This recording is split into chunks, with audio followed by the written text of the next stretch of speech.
Nah, di sini udah ada soalnya, ini tentang contingency tables. Nah, sebelum kita masuk lagi, kita lihat dulu nih untuk requirements-nya atau persyaratannya. Yang pertama, data itu random. Yang kedua, sampel data ini dipresentasikan dengan frekuensinya itu two-way table. Maksud itu yang kayak gini gitu. Jadi ada yang di kolom, ada yang di baris gitu.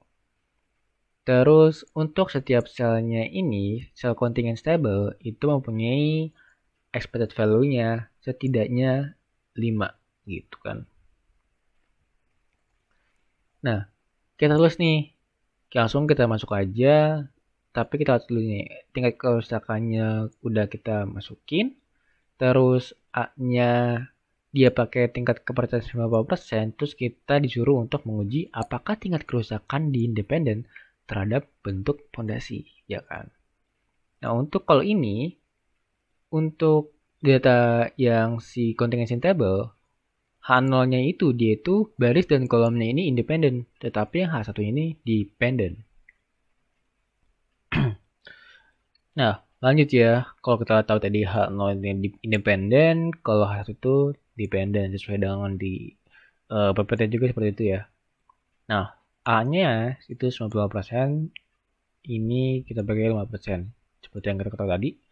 Nah, langsung aja kita nyari expected frekuensinya. Nah, bedanya seperti cara yang tadi, kita pakai cara di mana rumusnya itu dia namanya ini kolom dikali baris dibagi sama grand total, atau kita bisa tulis gini ya. Mana nih? Mungkin gini ya. Jumlah kolom, maksudnya jumlah kolom dikali jumlah baris dibagi sama grand total.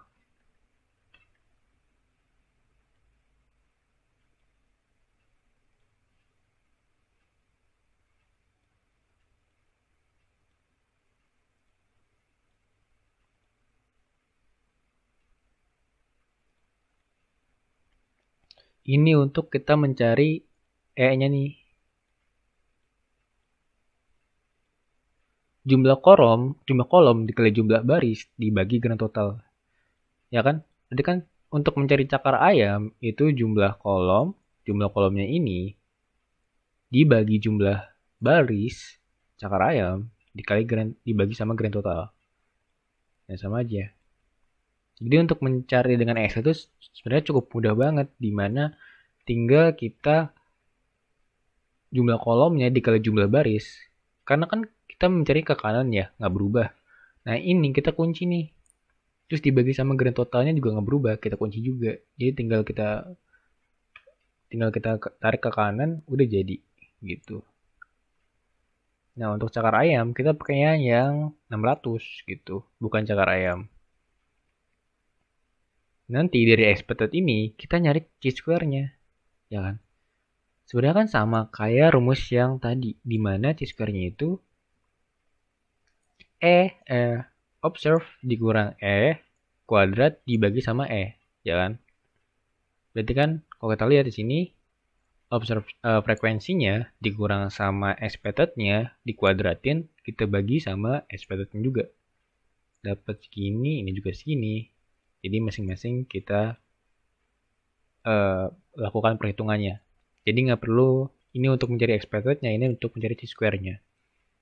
Nah, lalu kita cari grand total dari chi-square berapa? 16,2. Nah, untuk di graph freedom-nya ini sedikit berbeda, di mana ini kita pakai caranya row dikurang 1 dikali kolom dikurang 1. Yaitu di mana row-nya itu barisnya itu kan kalau kita lihat ya ada 3. 3 min 1, kolomnya itu barisnya ya baris ini kali ya. Di 2 min 1 dikali 3 min 1. Berarti kan 1 dikali 2. Sebenarnya kebalik juga nggak apa-apa sih. Juga bakal nggak beda banget kan ya, kali kurang 1 semua. Jadi kita dapat 2 degree of freedom-nya. Lalu kita cari chi-square-nya. Kita masuk ke uji hipotesis, chi-square-nya kita dapat 16,2. Dengan critical value-nya, kita pakai yang sama juga kayak tadi, di mana chi-square.env di titik RT, ini kita pakai probability-nya 5% dengan degree of freedom-nya 2. Dapat nih 5,99. Ternyata seperti yang tadi juga, yang soal pertama, di mana chi-square-nya ini lebih besar daripada critical value. Jadi keputusannya reject H0. Lalu kita coba pakai p-value. P-value kita pakai di chi-square.dsrt, n-nya yang chi-square, degree of freedom-nya itu 2. P-value-nya kita pakai 0,05. Sama juga, ternyata p-value-nya ini kurang dari alfanya. Berarti kan reject H0. Lalu kesimpulannya, kita dapat dengan tingkat kepercayaan 90%, bentuk fondasi itu independen dengan tingkat kerusakan. Di sini kan dia dibilang uji apakah tingkat kerusakan independen terhadap bentuk fondasi. Berarti kita dapat kesimpulannya itu yaitu dependent, bukan independen. Gitu. Jadi cukup sampai di sini untuk materi pembahasan soal pertemuan ke-13. Semoga apa yang saya sampaikan dapat bermanfaat bagi kalian semua. Mohon maaf apabila ada kesalahan dalam tutur kata dan pengucapan.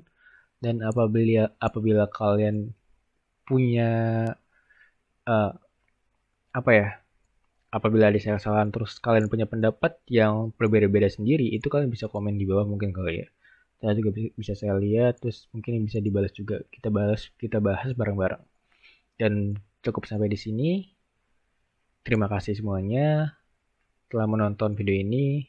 Dukung terus, semoga UASnya lancar, KTT-nya lancar, dan semuanya lancar. Ya, cukup di sini. Sampai jumpa. Wassalamualaikum warahmatullahi wabarakatuh.